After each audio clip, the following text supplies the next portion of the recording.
రాజన్న సిరిసిల్ల జిల్లాలో భారీ విద్యా ప్రాజెక్టుకు నాంది పలికింది.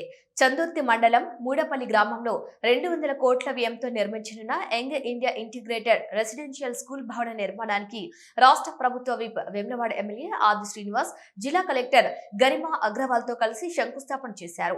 2600 మంది విద్యార్థులతో వసతి కల్పించేలా అత్యాధునిక సౌకర్యాలతో ఈ ఇంటిగ్రేటెడ్ రెసిడెన్షియల్ స్కూల్ ను నిర్మించనున్నారు. సుకుమార్ 18 ఎకరాల్లో స్కూల్ భవనాన్ని నిర్మించనున్నారు.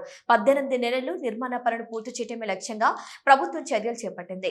ఈ సందర్భంగా రాష్ట్ర ప్రభుత్వ విప్ ఆది శ్రీనివాస్ మాట్లాడుతూ ఎన్నో ఏళ్లుగా పెండింగ్ లో ఉన్న అభివృద్ధి పనులను తమ ప్రభుత్వం పూర్తి చేస్తుందన్నారు. సీఎం రేవంత్ రెడ్డి నాయకత్వంలో పేద విద్యార్థులకు కార్పొరేట్ స్థాయి విద్య అందించాలనే లక్ష్యంతో యంగ్ ఇండియా ఇంటిగ్రేటెడ్ రెసిడెన్షియల్ స్కూళ్లను నిర్మిస్తున్నామని తెలిపారు. రాజన్న సిరిసిల్ల జిల్లాలోని దాదాపు 1000 కోట్లతో పనులు జరుగుతున్నాయని, రుద్రంగిలో 46 కోట్లతో అడ్వాన్స్డ్ టెక్నాలజీ సెంటర్, మండల పాఠశాలను తెలంగాణ పబ్లిక్ స్కూల్ గా మార్చే ప్రక్రియ కొనసాగుతోందన్నారు. Young India integrated residential school కు సుమారు 200 కోట్ల రూపాయలు మంజూరు ఇచ్చినటువంటి గౌరవ ముఖ్యమంత్రి రేవంత్ రెడ్డి గారికి ముందుగా మా ప్రాంత ప్రజల పక్షాన, విద్యార్థుల పక్షాన, విద్యార్థి తల్లిదండ్రుల పక్షాన వారికి ధన్యవాదాలు తెలియజేస్తూ 200 కోట్ల రూపాయలతో నిర్మాణం చేయబడేటువంటి సుమారు 5,07,000 స్క్వేర్ ఫీట్ల భవన నిర్మాణం కోసం ఈరోజు ఈ వేములవాడ నియోజకవర్గంలో మూడపల్లి దగ్గర సుమారు 18 ఎకరాల పైచిలుకున్న స్థలంలో భూమి పూజ కార్యక్రమాన్ని నిర్వహించడం జరిగింది.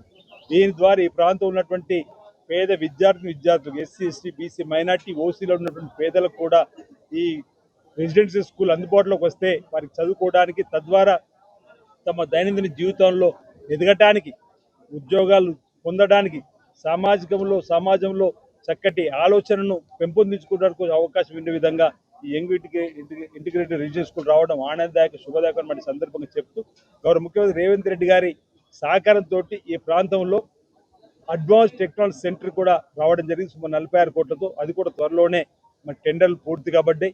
తదుపరి అంటే విద్యాలయాల అభివృద్ధితో పాటు ఈ ప్రాంతంలో ఉన్నటువంటి ఆధ్యాత్మికతను కూడా ముందుకు తీసుకునే క్రమంలో రాజన్న ఆలయానికి సుమారు ఇప్పటికే 150 కోట్లు వెచ్చించడం, 35-40% రాజన్న ఆలయ అభివృద్ధి పనులు కూడా జరుగుతూ ఉన్నాయి. రోడ్డు వెడల్పు జరుగుతూ ఉంది 80 ఫీట్లది.